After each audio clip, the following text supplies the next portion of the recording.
Now see, here's the rest of that hallway. I just finished that. So it's kind of glistening still because the paint's wet. And I just wanted to show you what we did over here.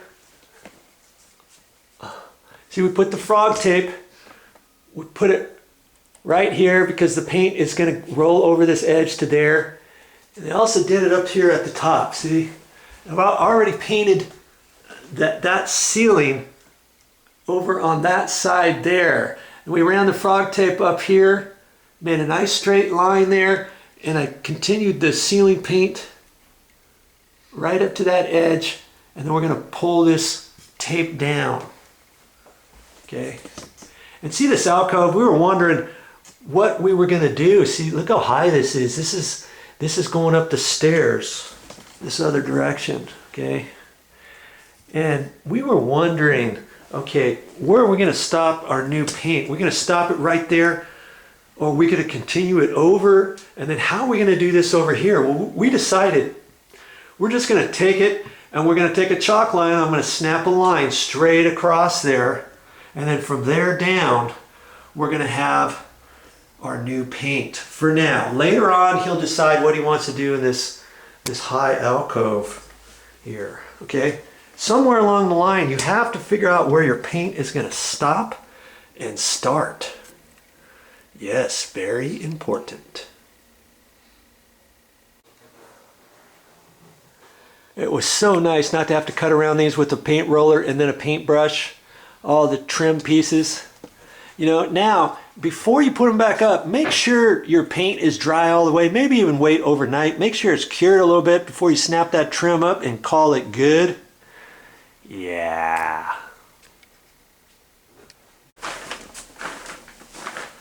Okay, so I'm thinking I'm done with the ceiling, and I'm getting ready to start painting the walls. And I'm glad I've got this construction light here.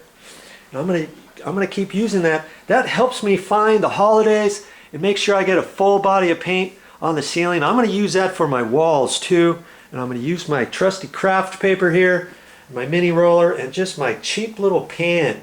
No fuss, no muss. That's it.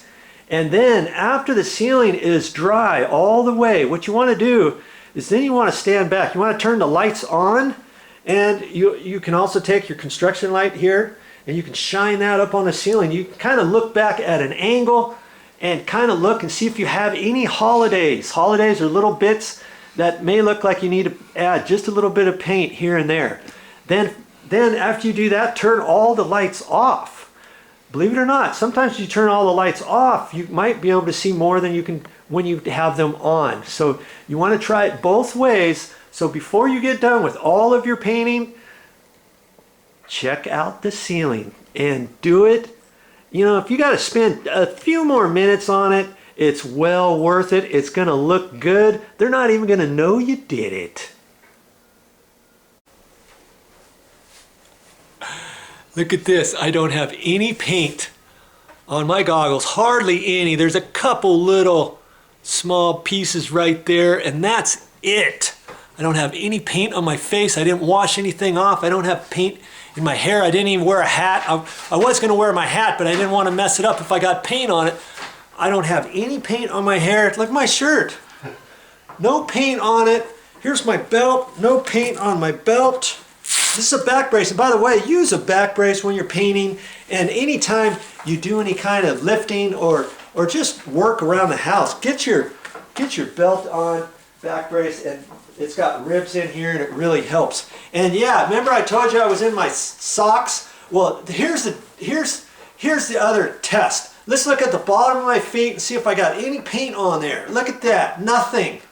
I should have worn my black shoes just to prove a point that if you do it right, you don't have to have splatter all over the place and all that. I hardly have any paint. The only paint drips that I had on my drop cloth were when I first started. Some of those paint droppings were there from before, but I use that as my little insurance policy. That way if I have any paint that gets on there, I can wipe it off, or I can watch it, make sure I don't step on it. When it's dry, I can just keep walking on it. You can't do that with plastic drops. You know, you're going to have it all over the place. Or cloth drops, you know. Just get yourself some kraft paper and do it.